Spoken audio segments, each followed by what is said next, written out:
Leo Ascendant in the Navamsa.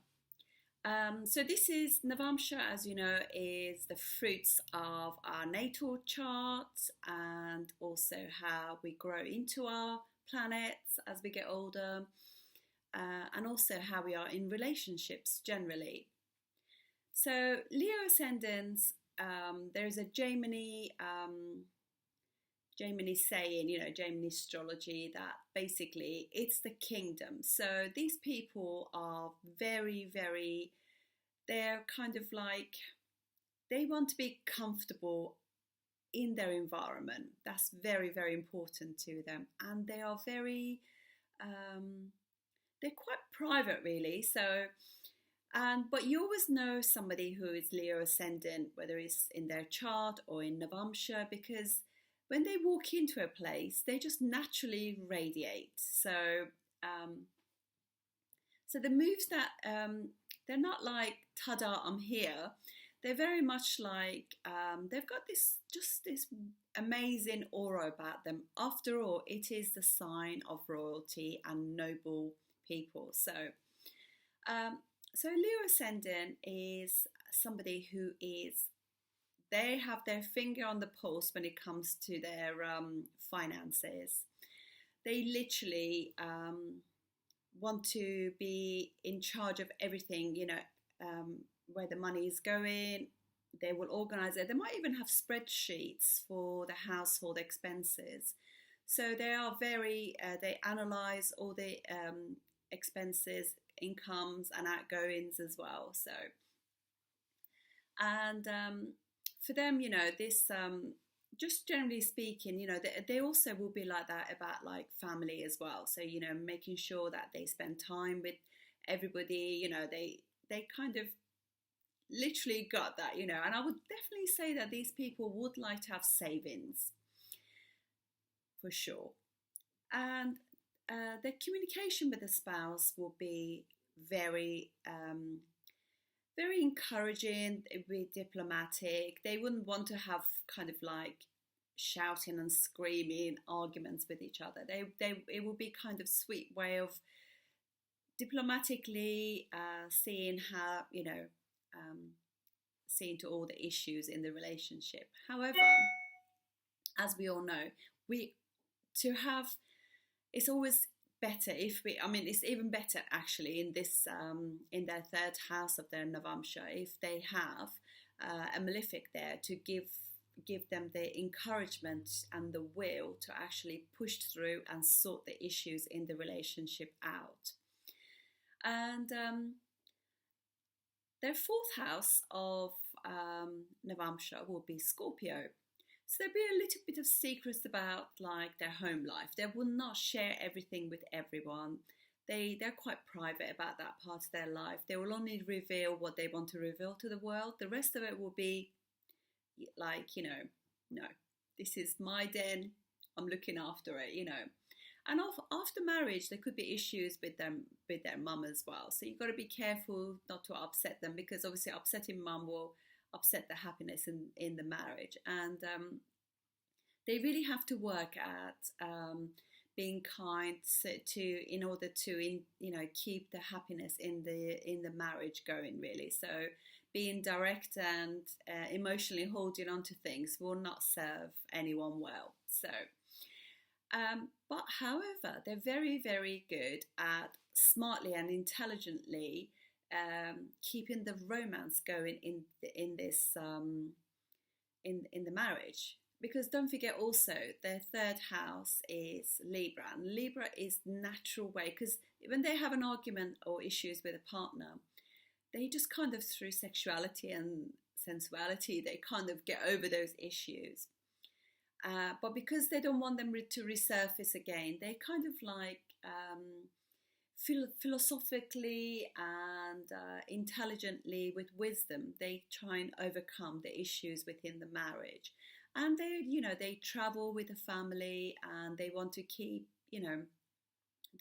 everybody happy, because they love their children, and they want to instill all those beautiful values in their children. And they normally are a very cultured family as well. So traveling far distances and learning about things. Really, that's how they deal with everything. So they're very wise in keeping the romance going. They respect their children. They literally, their children make them very, very happy. And when it comes to kind of like, they're quite cold though when it comes to kind of like daily routine and everything. They're literally like, right, come on, family, just get your, this needs to be done, that needs. They're quite organised about like getting all the sort of daily routines of life sorted and everything. And but they are very service oriented as well. They want to help others. For them, that's they can be like pillar of society as well, which is lovely. Their spouse is normally because they are a fixed sign, and their seventh house Aquarius is a fixed sign as well. So they kind of both have got this kind of like an ego thing going on. So I think they kind of understand each other, because they both want to do well within their society. They both kind of want to have a status. So it's a very, very status driven mix really between the two. And so they could be quite conservative in their ways, and their partner could be very sort of democratic, liberal in their thinking, very humanitarian. They could have completely different views about life, but it does work because they both kind of love having this their social circle is very important to them. So yeah, they both like to sort of like mingle with powerful people, if you like. They have the most amazing in-laws, because they will be soft and emotional and cozy, and they will be lovely, and they will love their grandchildren. They take their grandchildren on holiday. There's just a beautiful family thing going on. It's lovely. And their ninth house is Aries, so they either have so they could love as a family, like going on adventurous holidays far distance away.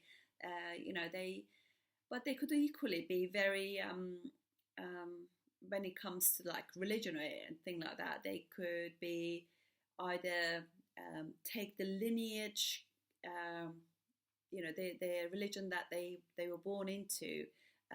Very sort of like adamant that's their way, and be very singular in thinking about that. Or they could also be completely the other way. They could be like choosing a religion for themselves as well, but their beliefs is very, very close to their heart. And they don't necessarily, they could be pioneers in their family, so they don't necessarily can be like following the family religion as well. So it could go both ways. As a couple, everybody sees them as this like a very close-knit family. Family is very important to them, very loving, very caring. The sort of like their social, how people see them as a couple will be very loving and very sort of stable. They will have money. They see them as a couple who have worked hard, and they got money and resources.